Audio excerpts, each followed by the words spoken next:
molécules de colorant se diffuser uniformément dans l'eau, formant une grande boule colorée. C'est le phénomène de diffusion moléculaire. Placez les deux extrémités d'une ficelle de coton dans deux verres séparés, puis inclinez le verre rempli d'eau. L'eau s'écoulera le long de la ficelle vers le verre vide. Ceci est le phénomène d'absorption capillaire. Le feu a endommagé le verre, mais le verre a reproché à l'eau de ne pas l'avoir protégé.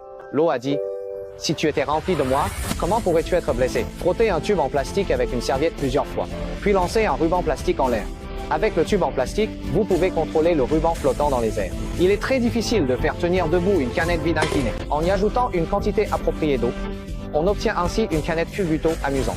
Préparez une paille courbée, plongez une extrémité dans un verre d'eau, pincez l'autre extrémité, puis placez rapidement la paille entre deux verres. L'eau s'écoule progressivement à travers la paille vers l'autre verre vide. C'est ce qu'on appelle le phénomène de siphon. Placez un verre devant la fille et versez-y de l'eau claire. Vous verrez la fille se tourner lentement.